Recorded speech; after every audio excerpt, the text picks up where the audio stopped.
not quitting is the first step. What inspired both of you to the world of swimming? I saw my dad in the water, and that was very inspiring. I was like, how can somebody be just chill and sleep on the water? And I was like, I want to try it. Of course, my biggest inspiration has been my sister. I'm someone who gets inspired from anything and everything. What's the thought process just before you take that dive? Everything I did was just for a goal, for my Indian jersey. I wanted to hear that national anthem when I'm standing on the podium. If you win, you'll see your photo there on the big screen. And I looked at the screen and I saw that photo, like imagined it. Seeing that photo there meant that I will win.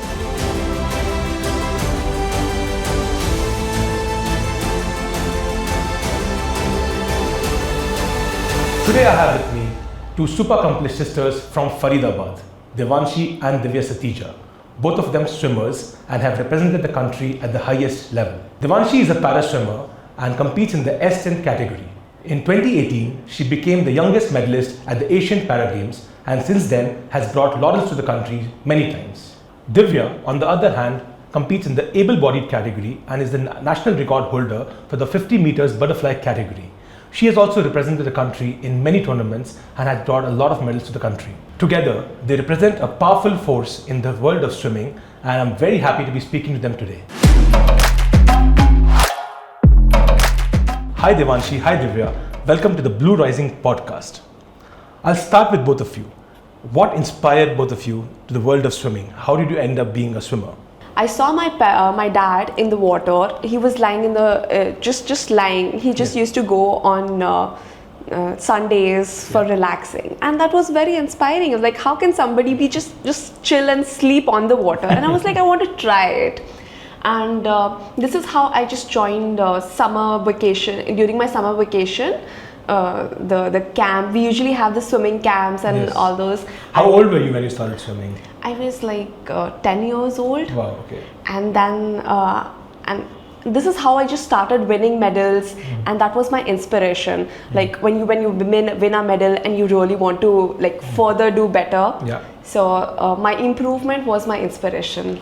And you started getting inspired by your sister or your father? Well, my story started with her, but it had a twist. So she soon started winning medals and started competing in competitions. And I was like 2 years old or 2.5 years old. And I used to cheer for her like from the pool deck.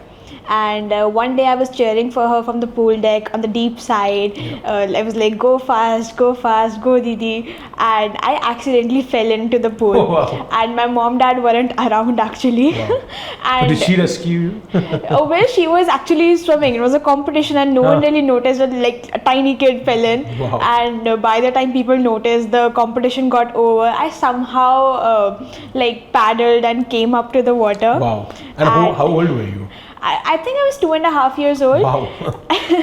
And either my parents felt that, so that this doesn't happen again, so I should join swimming, or they felt that I have a magical instinct towards water. Probably. What I like to believe. Yes. But that's how I got into swimming, mostly for survival purposes, clearly. Yeah. But later started competing in competitions and all of that. And both of you being sisters, did it help? Did you guys train together? Did you help each other in any way? So basically, we used to go to Delhi for swim. We are from Haryana, Delhi NCR, and we used to wake up early morning around 3:30. Wow. So we used to pack our bag and everything for the school at night, and in the morning we used to just get ready and go to the pool together. Basically our father used to take us to the pool at 3:30 in the morning, and where was it? Talgadora Stadium or? At that time we used to swim in a school. Yeah, it was in RK-puram. Okay. So yeah, that is how it all started. So basically swimming early morning, like when you have somebody with you, it's like somebody is pushing you, okay, we have to go. Parents, yes, of course, they took an initiative to, okay, that he'll also wake up early morning, go to the pool, and then after that he has to go to the work. He used to drop us back and then he used to go to the work in Gurgaon. So you would first go for your swimming classes, then go to school? Yeah. And then did you have an evening schedule also, or it was just early morning schedule for swimming? So it started with one session in the morning, but gradually we had the second session as well. And when my professional swimming started, then we used to have morning 2 sessions, morning, evening swim sessions, and afternoon strength and conditioning session. Wow, that's a lot of effort. Great. What's scary is my dad used to switch 3 states Yeah. just before 7, like Haryana to Delhi to back to Haryana and then to Gurgaon, and Yes, that's just crazy. Anything like this requires a lot of inspiration. Of course, you did mention that your father was inspiration, and you also saw your sister swimming. But are there any childhood experiences which actually tailored your thought process that I have to be a successful swimmer or I have to do well for the country? So are there any childhood nuggets or experiences that you can talk about which shaped your career? See, as I was a para swimmer, I do have a small deformity in my hand, and in school people get bullied for absolutely no reason, and now that I had a reason, so I used to get bullied. Wow. Swimming didn't discriminate. Swimming was like a safe haven, nothing's gonna happen there. So I think I started swimming more and more because like no discrimination there, and not that it was my inspiration, but maybe that's why I spent more time there and improved more. Apart from that, I'm someone who gets inspired from anything and everything. I get inspired from Disney. I love this movie Moana. In that movie she keeps saying, when she's like lost in the sea, there's a storm coming, she's like, I'm Moana from Motonui, and she says that, and I keep repeating, I'm Devanshi, I'm magic, I can deal with this. Wow. And of course my biggest inspiration has been my sister. So I'm someone who gets inspired from anything and everything. Wow. So yeah. And since you were the role model, was it also pressure that you have to do well because there's someone looking up to you? I was enjoying my life. I was literally enjoying my life. Yeah. For me, I just had a goal that I want to wear Indian jersey. Yeah. And everything I did was just for a goal for my Indian jersey. I wanted to hear that national anthem when I'm standing on the podium. Brilliant. So that was something really inspired me. Okay, this is what I want, and I'm going to do anything for it. Brilliant. And of course, you did mention that your father put in the long yards of taking you to the swimming pool and then crossing over to Gurgaon, back to Faridabad. But what role did your family play otherwise? Were they always supportive?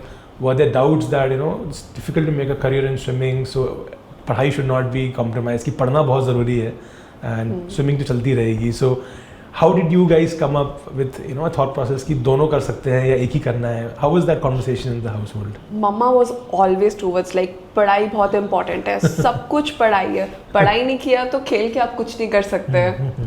But dad was like, do it what makes you feel good.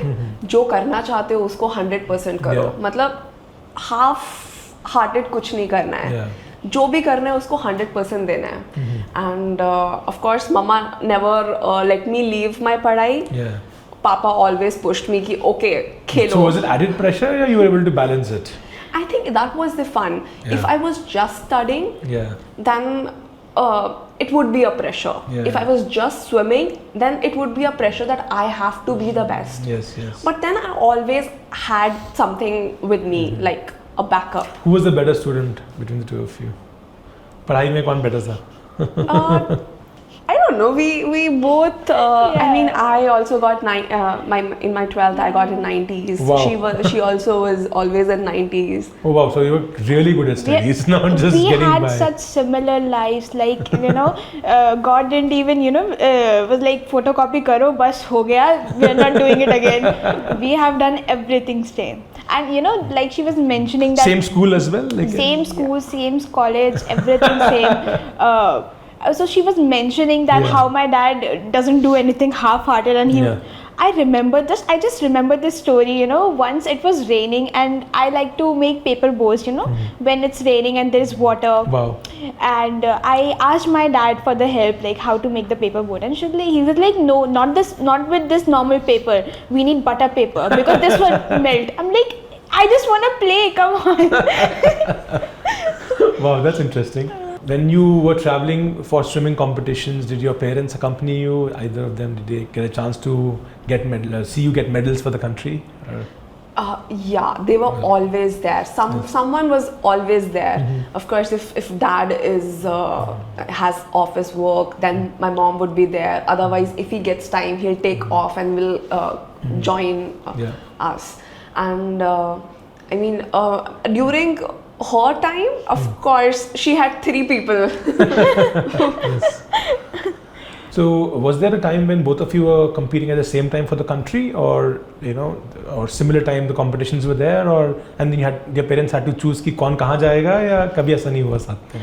I feel international, mostly we traveled alone, but in my case for the Asian Games, my mom, dad came after I won the medal. No, they had the tickets planned already, but somehow they couldn't reach. Yes. Because see, in my case, we didn't plan for the medal. Yeah. We didn't expect it. We were just so honored that I get to play for India. Of course. So. And playing for India comes with its own challenges. How is the preparation? What is the thought process just before the competition? Like the swimming competition also gets over pretty quickly, right? Like before you know.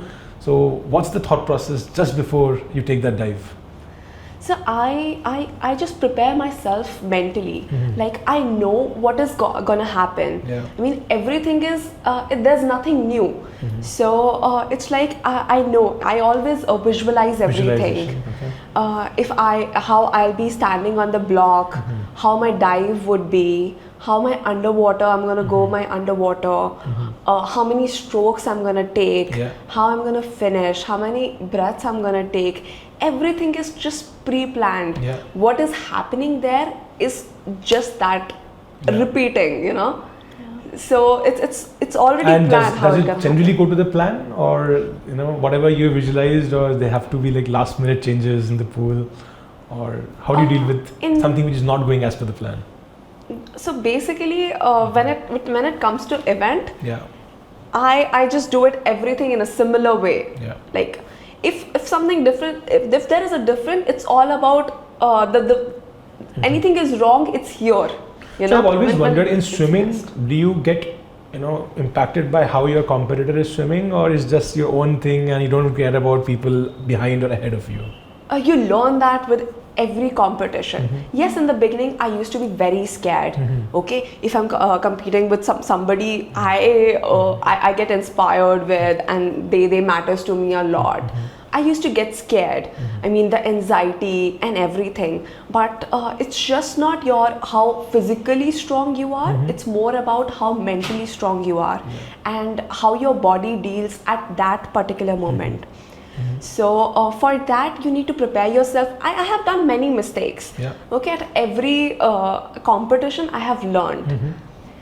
And how do you prepare for a competition? Like mentally, is there a ritual that you follow? Some people meditate, some people listen to music. Do you have a ritual? Like, of course, we visualize. We had this habit of going to bed visualizing. Not really about swimming.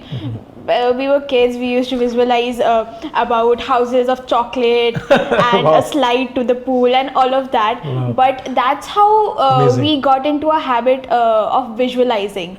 So during Asian Games, when I first entered the pool, they take a photograph for the accreditation card. Okay, so that I was very little, I was 15. Okay, so there was this tall woman taking my photograph, and I clearly remember she kneeled down and said, if you win, you'll see your photo there on the big screen. And I looked at the screen and I saw that photo, imagined it randomly. I had no plans, but I didn't plan to win, I didn't hope to win, but seeing that photo there meant that I will win. So that's how it worked. But even before the Asian Games, I had this thing that I wanted my cap to be matching to my costume, and I imagined myself in that costume. And in every competition it became a habit to have the matching towel, have the matching suit, have the matching cap and goggles, so that I could imagine myself. So I feel the manifestation. Manifestation, visualization, we have been doing before it was any word. Now everyone's talking about it. It's good to know that House of Chocolates. But how she talks about taking a dive and imagining all of that, I tried doing that. But I do that so intensely that halfway I'm like breathless. I'm like, I'm not even swimming. Why am I so stressed? So I take on for the later, fun parts of the costume and all of that instead of going through the event and all of that. Maybe I should do that at some point. But yeah. So being a sports person, you have to deal with failures very, very often. Like every day you could fail because you have some milestones set for yourself and don't meet.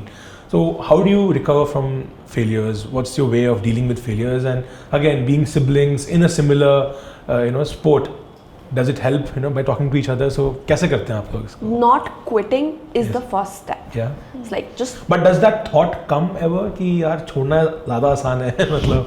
Because I think for sports people it's so tough, physically so tough every day. कभी ऐसा आता है कि छोड़ना is better than not. There has to be a goal, Yes. and then you can't divert. And this is what. So once you think this is what I want, then there's nothing else. Yeah. You just take a round, or you can go in different ways, but where is the point where you have to reach. So this is how it works for me. I mean, there is no way out of this. Once you achieve your goal, then you can do anything. Yeah. I mean, after that, if you want to go for a trip, everything comes later on. Yes. For the refreshing. I mean, if you want to refresh or anything. Yes.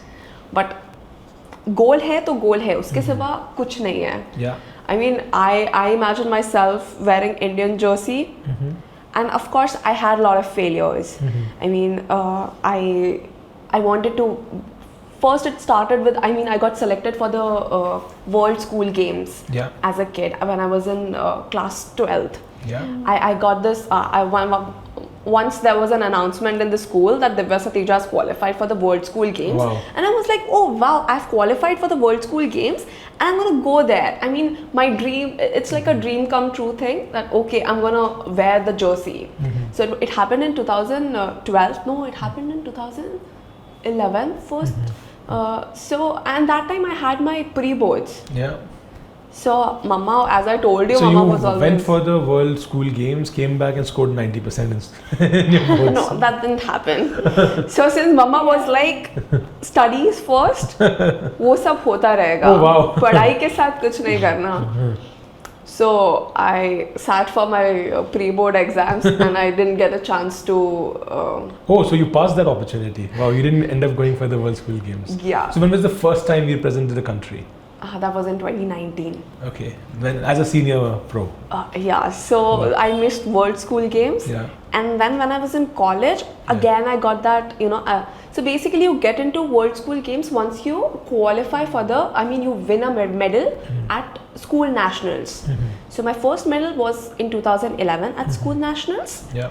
And then I got a call in 2012 that because of that medal you are qualified for the World School Games, and there's a time trial, and the time trial was exactly at the same time with my pre-boards. Nice. So that is how I couldn't go to my World School Games trials.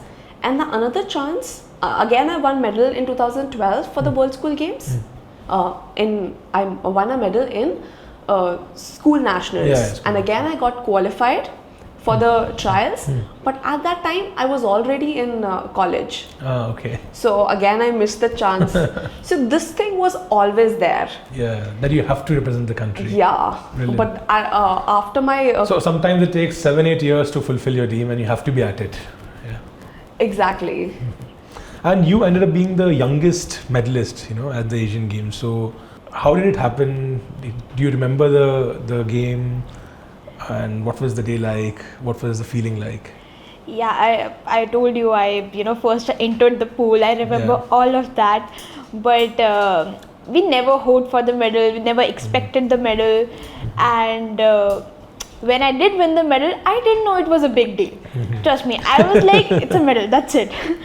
Which country was it in? Do you remember? It was in Indonesia, Jakarta, 2018. Jakarta. Okay. So I got out of the pool, and immediately, my coaches started telling me you have to mention this and this and this, and the media came and I gave the interviews. It's all a blur. I just wanted to reach my towel. That's it. But yeah, after I came back, I got the opportunity to meet our Prime Minister, and it was a very, very huge deal. And I was the youngest one there. And when all that faded, I came home, I realized it's my 10th exams and I bought the books. I went to school and school was like, it's okay, chill, you'll have to repeat the year, you can do that. I was like, nope, this is not happening, I'm not repeating the year. So in your case, your mom was fine to send you just before boards, but in your case it didn't happen. No, they was pressured for getting 90 still. Wow. But just in 2 months. Indian moms. I'm so glad they did that. Yes. Because I think academics is as important as swimming. Absolutely. I Very think life important. after sport is also very, very long and very challenging, and you have to be ready for that. Yes. So, what's the diet of a swimmer like? Like, what do you eat before the swim, and on regular training days? Is it because everyone talks about that Michael Phelps diet? He's spoken about how much he eats, but is that typically how a swimmer eats? Yeah, so it's like you're burning a lot of calories and your body demands. Yeah. But the only thing you need to take care is you're not putting any junk.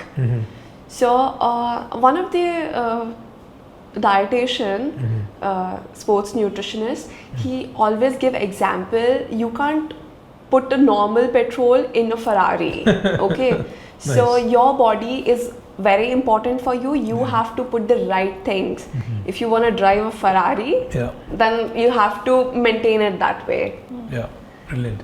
So a lot of protein and some carbs, or both protein and carbs both? So you need protein as per your body weight. Yeah. So if I'm 50 kgs, I need to take 100 grams of protein in a day, and how it is to be divided. And it's all planned and prepared. It happens as per the diet chart. Yeah. So you have to load the body with carbs. So just before a competition also you have to load the body. That's how it works. Yeah. So body needs a lot of carbs. Yeah, fuel. So for instant energy. It also depends if you are a sprinter, how you need to load the body with the carbs. Yeah. And if you are a long distancer, accordingly you need to. Got it. So you got the national record for the 50-meter butterfly. So such a big deal, having a national record. So do you remember the day when you broke that record, and what was the feeling like? So basically, I always had a dream of winning medal at nationals, senior nationals, but I was always missing. In 2016, I missed the medal by few microseconds, and I came 5th. So and in my 100 meters, I was 4th. So my dad used to tell, people who are winning the bronze medal, they are very much satisfied. The one who got the gold medal is also satisfied. Yeah. The person who missed the medal by microseconds is the one who has the capability to win the gold. Brilliant. Yeah. So the person who is the most unsatisfied would be working hard. Yeah. So that was something always stayed with me, and I was always working hard. I never thought that this is gonna happen. And from my mom, it was like, just prepare one event. Always think about one thing, and give 100% to that instead of putting your energy into different events. So out of it, I was like, 50-meter butterfly is something I enjoy a lot. Yeah. So strength-wise, yes, I was good, but there were some minute technical things that I really have to improve to be the best. Yeah. It's not about just putting energy. It has to be perfect in every aspect. You have to be perfect. Yeah. So that is how I worked for 50 meters butterfly. Brilliant. And the magic happened. Are you still the record holder, or that's been broken? It's broken. Okay. Yeah, I think the sports is also evolving so fast. Every year there's a new record.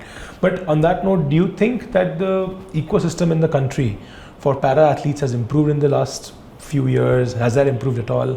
I think it's definitely improved. Last Paralympics, we got more medals than normal Olympics. Paralympics had more medals than Olympics. A lot more. Yes. A lot more, and I think that brought the change definitely. But there's still a lot of difference in recognition and funding. And for example, our national events are not now they are started to be telecasted. Before Yeah, weren't telecasted, and that's a huge change. But I think there's a lot to go, and we're working in the right direction. So of course. Yeah. And you have a big competition coming up in Paris. So how are you preparing for that? Well, this competition is mainly because I want to qualify for Asian Games 2026 and try my luck at the Commonwealth Games coming Of up. course. So that's the plan for Paris. So that's like it'll give you a qualifying score, or? Yeah, I can give NQS and improve my ranking. Okay. Often we take first 3, first 6 people in the team. Yeah. So so improving the ranking matters a lot. And growing up, did you idolize any sports person or any swimmer for that matter? Who did you idolize growing up? For me, Sarah Jo Strom is the one I always looked her, because the way she is built, and I always wanted to look like her. I was working hard to get those muscles. I was like, how is that possible? Like, how a girl can be this strong? Yeah. So I always used to have her picture on my phone wallpaper. So it was just like every time I see her, like, I want to have such muscles. Nice. Did you end up meeting her ever? Or no? No. But before I started swimming, I used to idolize Richa Mishra. Yeah. She was swimming, till last year, and she's like 40 years old. Wow. And still continuing. So I met her. I took her interview. Nice. For my college thing. Wow. But yeah, as she said, I always told her to be, get inspired. Everyone around you. Yeah. And in the beginning, I was inspired by Richa Mishra. Yeah. And how about you? See, when we get inspired by these huge celebrities and people who have achieved this successful life, Yeah. it's nice, okay? That, as she said, she got inspired by her appearance. But what I think is, to get inspired, you have to know the setbacks. You have to know how many times they fell and got back up. Nice. And that's why I think she is the best inspiration for me, because I've seen her 2 years in a row being 4th and then setting the record directly. Yeah. And wow, you have inspiration at home, it's so cool. yeah, and I think more people should get inspired by people around them, because they get closely see their They setbacks. know the backstory. Exactly. The success story isn't that powerful unless and until it has all the setbacks with them. So growing up in a country like India, which is a cricket mad country, and then taking up a sport like swimming, which is very, very tough, and more often than not, like people will forget the swimming sporting idols. So did that play any role? Did that ever demotivate you? Ki even if I win a Asian Games medal, I may not be remembered the way a cricketer would be remembered. So did that play any part in the thought process? We were once we were discussing about this topic, Yes. that why swimming, and I was like, you can't shine bright where the light is already there. But I'm kidding. I think for me, swimming came into life as a life skill, and then I improved. It was never that I chose the sport chose me, and then I showed the discipline to be at it. Yeah. So when you work for 18 years in one sport, why would you think about I should have chosen something else or something like that? And how about you? I think now she's younger to you, and a lot more sports are getting visibility. But in 2010s, even badminton, of course, Saina, Sindhu, and Lakshya Sen, Chirag, everyone has made it very, very popular. But even badminton was not as big as a number 2 sport. So what was your thought process? I think she had inspiration at home, but how did you think of an international swimmer in a country which was not the best for swimming as a sport? So it's like there is a lot of scope. Yeah. जहाँ पर already सारा fame है, वहाँ पर आप क्या कर लोगे? Exactly. Okay, वहाँ पर it's like you cannot take cricket anywhere now. Yeah. But you can take swimming from here till Olympics. So, do you think the swimming? So she spoke about the athletics ecosystem improving, but swimming as a whole, have you seen that change? You're seeing much better swimmers coming in, and do you think ever India can get a? I think it's very, very tough, but can India ever get a Olympic medal at swimming in like 4, 8, 12 years? What's your thought process? Of course, Yeah. if you look at the back history, Yeah. How we were just getting into the Olympics through quota, Yeah. But right now, yes, Shri Hari Natraj, Sajan Prakash, Yes. they have qualified. Yeah, Now yeah. people are meeting the MQS. Yes. Okay. Yes. And not just going through quota. Yeah. Okay, कि हाँ Continental quota. India Yeah. underdeveloped है तो ले जाओ.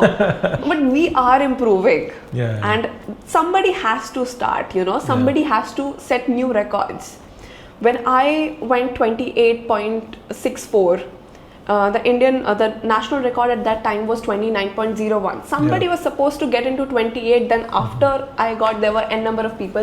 Yeah, it's always like that. Yes. Yeah, so it's like somebody has to do it. Yeah, yeah. And yeah, it is going towards it. And talking about fame, since you mentioned fame, you both also recently featured in a reality TV show. How did that happen, and how was that experience? So as kids, we did used to see roadies. Yeah, it was very popular back then. Yes. Yeah. But while growing up, we didn't even have access to TV. We both shifted to Bangalore and all of that. Yes. But then I got the opportunity that someone told me that this is happening and we could go, and we were like, why not? Yeah. It's fun. Yes. Let's give it a shot. Yeah. So, life में कुछ ना कुछ interesting करते रहना पड़ता है. Boring नहीं करना है लाइफ को. Yeah. So, like, was it fun? Did a lot of people reach out and say, "Hey, we saw you on roadies"? How was it? Like? Exactly. So for me, still people don't recognize that much, but because of her hair, and then everybody is like, "Oh, are you the one who came into roadies?" so once I was sitting on a metro floor. I know it's not Wow. allowed, but I was really tired and I couldn't. And I went home and I opened my Instagram. In my message request, it was, "Oh, I saw you sitting on the metro floor." I'm like, that's not how I wanna be recognized.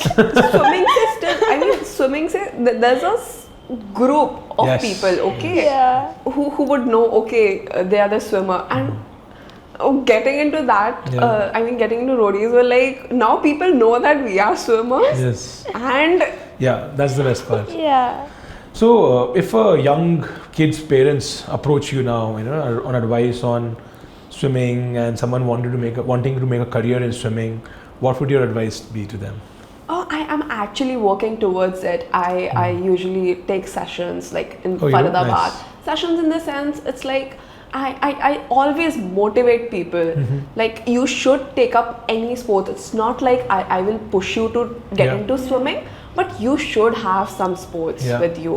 Because studies, it's like you are restricted. If you have to apply to the good colleges or you have to do anything in life, they won't see that you have got 99%. A person who have got 99% and nothing, like haven't done anything Yeah. side by side, is not into sports or not working for the NGO, you're nothing. Yeah. Okay, but if you are 80% also 85%, but you have sports and other 10 things, that means you are doing something in life. Yeah. And that's how you are not, it doesn't get boring. So at the end, your life shouldn't be boring. You should do different things. So, what are the new exciting things that you're looking forward to in your life? I am applying for the colleges. Oh, nice. So Brilliant. basically, because I wanted to swim, I wanted to get into, my goal was to wear Indian jersey. Yeah. So after my graduation, I qualified for the Delhi School of Economics. Oh, wow. That's a good school. Yes. Yeah, so I left it Wow. in the middle because I gave my all priority to swimming. Yeah. So the thing which was left was my post-graduation. Yeah. So now I am willing to pursue my post-graduation. Oh, brilliant. That's amazing. And for you, I think many years of swimming still ahead of you. Yes, definitely. there still hasn't been a girl from India who has, reached the MQS, qualified for Paralympics, or even went for Paralympics, even from a wildcard quota. So even I'm happy to go as that one. So as I was, youngest one to do that, I want to be first one to do. So what are you manifesting now, apart from the House of Chocolates? I think I really want to. The Paralympics. Yeah, represent India at Paralympics as a swimmer. So definitely. Brilliant. It was wonderful chatting with both of you. All the best for all the dreams that you have ahead of yourselves, and thanks a lot for bringing all the laurels to the country. It was an amazing conversation. Thank you so much. All the best. Thank you. Thank you.